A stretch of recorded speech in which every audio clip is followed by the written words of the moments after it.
Good morning, students. This is chapter 17 of SST, class 7th, Akbar का युग और उत्तरवर्ती मुगल।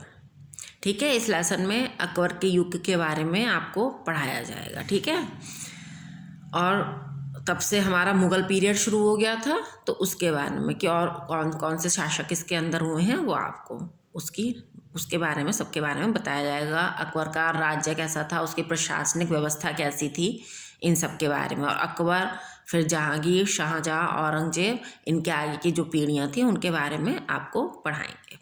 अकबर, हुमायूं की मृत्यु के समय, हुमायूं कौन थे? अकबर के पिता। अकबर की आयु मात्र 13 वर्ष थी। वह जलाल उद्दीन मोहम्मद अकबर के नाम से शासक बना। उसके पिता का विश्वासपात्र मित्र बैरम खां उसका संरक्षक था। बैरम खां ही अकबर की ओर से शासन प्रबंध चलाता था। अकबर जिस सिंहासन पर बैठा था वह फूलों की शैया ना होकर कांटों का ताज था। क्यों? क्योंकि बहुत सी कठिनाइयाँ थीं। आराम से वो राजा नहीं बन गया था, है ना, उसको बहुत सी कठिनाइयों का सामना करना पड़ा। उसके साम्राज्य के चारों ओर शत्रुओं का भारी जमावाड़ा था। पंजाब में सिकंदर सूरी बड़ा शक्तिशाली शासक था। अफगान शासक भी धीरे धीरे अपनी शक्ति बढ़ा रहे थे। राजपूत राजा भी स्वयं को शक्तिशाली बनाने में लगे थे। मोहम्मद आदिल शाह के सेनापति हेमू ने हुमायूं की मृत्यु का लाभ उठाकर दिल्ली और आगरा पर पुनः कब्जा कर लिया था। अकबर की विशाल सेना ने पानीपत के द्वितीय युद्ध में हेमू की सेना को परास्त किया। हेमू को परास्त कर अकबर दिल्ली का एक छत्र सम्राट बन गया। बैरम खां के संरक्षण में अकबर की सेना ने पंजाब, जौनपुर, अजमेर और ग्वालियर के राज्यों को जीता। बैरम खां शिया था, वह घमंडी बन गया था। अकबर अपने संरक्षक और मार्गदर्शक का अपमान नहीं करना चाहता था, अतः उसने उसे मक्का में तीर्थ यात्रा पर जाने की सलाह दी। सन 1560 ईस्वी में साम्राज्य की पूरी बागडोर अकबर ने संभाल ली। बाद में बैरम खां का पुत्र अब्दुल रहीम खान खाना अकबर के दरबार में खान ए खान बना। आगरा मुगल साम्राज्य की राजधानी थी। ठीक है, मुगल साम्राज्य की राजधानी क्या थी? आगरा। सन 1595 ईस्वी तक अकबर ने कश्मीर, सिंध, उड़ीसा यानी ओडिशा, मध्य भारत और अफगानिस्तान में कंधार को जीत लिया था। भारत के केवल असोम और दक्षिण प्रायद्वीप के राज्य स्वतंत्र थे। उत्तर भारत के संपूर्ण क्षेत्र अब मुगलों के अधिकार में थे। वह जानता था कि वह दक्षिण पर अधिकार करके ही संपूर्ण प्रायद्वीप पर अधिकार कर सकता है, इसलिए उसने अहमदनगर राज्य के विरुद्ध अभियान आरंभ किया। एक लंबे संघर्ष के बाद मुगलों ने खानदेश, बरार और अहमदनगर के कुछ भागों को अपने राज्य में मिला लिया। अब दक्षिण में गोदावरी नदी तक मुगल साम्राज्य का विस्तार हो गया। अकबर की प्रशासनिक व्यवस्था। अकबर ने अपने साम्राज्य में एक केंद्रीकृत शासन व्यवस्था की नींव रखी, जिसका प्रशासक वह स्वयं था। उसने अपने साम्राज्य को कई स्तरों पर बांट दिया था और प्रत्येक स्तर पर जिम्मेदार अधिकारियों की नियुक्ति कर दी थी। अकबर के द्वारा बनाया गया प्रशासनिक स्वरूप इस प्रकार था।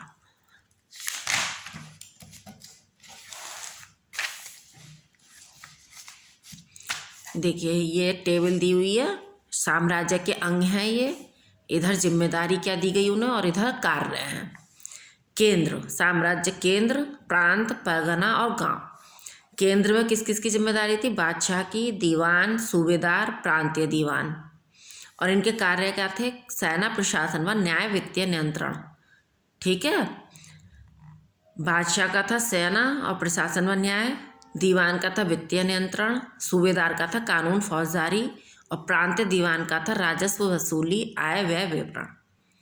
कोतवाल का था नगर का प्रशासन। ठीक है, अब आया परगना। परगना में सिकदार, आमिल, कानूनगो और फौजदार। ठीक है, सिकदार का क्या काम था? कानून एवं व्यवस्था। आमिल का काम था राजस्व वसूली। कानूनगो का काम था उपज एवं राजस्व का वितरण। फौजदार का काम था कोष की व्यवस्था। फिर आता था गांव। मुकद्दम होता था पटवारी और चौकीदार। मुकद्दम यानी प्रधान। प्रधान का क्या काम था? कानून और व्यवस्था बनाए रखना। पटवारी का काम था राजस्व का विवरण और चौकीदार का काम था सुरक्षा का दायित्व। मुगल साम्राज्य की आय के स्रोत। मुगल साम्राज्य की आय के दो स्रोत थे, भूमि का लगान और व्यापार कर। बहुत बड़ी मात्रा में धन अधिकारियों के वेतन में व्यय होता था। बड़े अधिकारियों को अधिक वेतन दिया जाता था, जिससे वे विलासितापूर्ण जीवन व्यतीत करते थे। बहुत से अधिकारियों को नकद वेतन के स्थान पर भूमि के लगान का अनुदान मिलता था, जिसे जागीर कहते थे। अधिकारी अपनी जागीर से लगान वसूल करते थे, जो उनके वेतन के समान होता था। राज्य उपज का 1/3 भाग लगान के रूप में वसूल करता था। राजा टोडरमल से भूमि के लगान का लेखा बनाने के लिए कहा गया।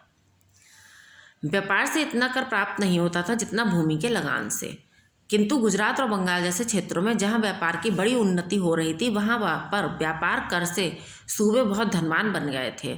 कुछ व्यापारी देश की सीमा पार करके अपना सामान मध्य एशिया, फ्रांस और रूस तक ले जाते थे। भारत के समुद्र तट पर बहुत बड़े बड़े बंदरगाह थे। भारत के व्यापारी कपड़े, नील, शोरा और मसाले दूसरे देशों को भेजते थे।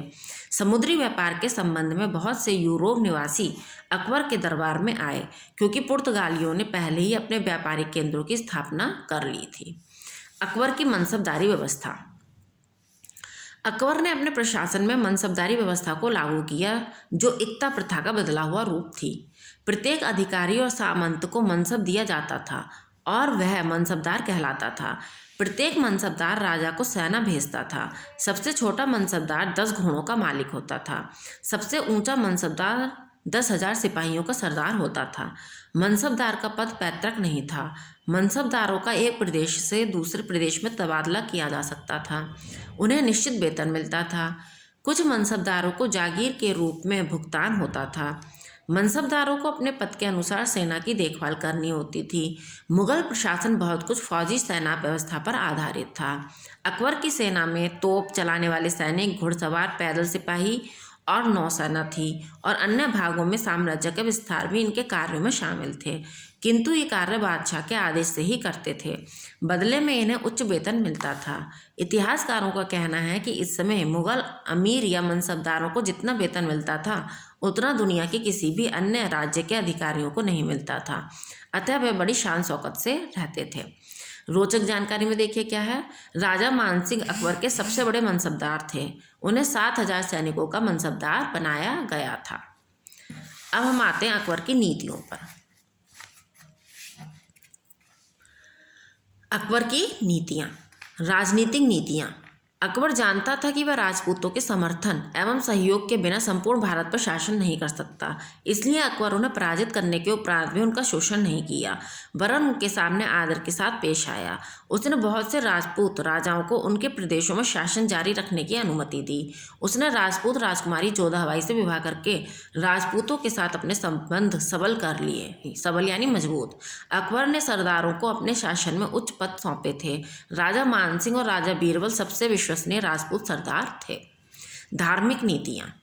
अकबर एक उदार हृदय का राजा था। वह सभी धर्मों का समान आदर करता था। हिंदुओं का विश्वास प्राप्त करने के लिए उसने सहनशीलता एवं आपसी समन्वयता की नीति को अपनाया। उसने लोगों को अपनी इच्छानुसार आराधना करने की स्वतंत्रता दी। हिंदुओं को अपने तीर्थ स्थानों पर जाने हेतु कर का भुगतान करना होता था, जिसे जजिया कर कहते थे। अकबर ने सन 1562 ईस्वी में तीर्थ स्थल एवं सन 1564 ईस्वी में जजिया कर समाप्त कर दिया था। उसने अनेक मंदिरों को बनाने के लिए अनुमति एवं प्रोत्साहन दिया। अकबर हिंदू त्योहारों जैसे होली, दिवाली आदि में भी भाग लेता था। अकबर विभिन्न धर्मों के बारे में जानने का बहुत जिज्ञासु था, अतः उसने फतेहपुर सीकरी में एक इबादत खाना भी बनवाया था।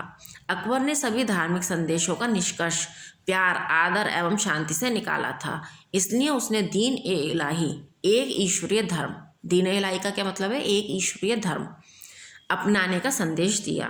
दीन ए इलाही कोई नया धर्म नहीं था और ना ही इसमें कोई रीति रिवाज, धार्मिक पुस्तकें, धार्मिक स्थान आदि थे। रोचक जानकारी में क्या है, अकबर ने अपने महल में जोधाबाई के लिए भगवान कृष्ण का मंदिर भी बनवाया था। जोधाबाई कौन थी? उनकी बीवी, ठीक है। तो उनके लिए उन्होंने कृष्ण का मंदिर भी बनवाया था। इसके आगे की रीडिंग बेटा हम आपको नेक्स्ट वीडियो में करवाएंगे।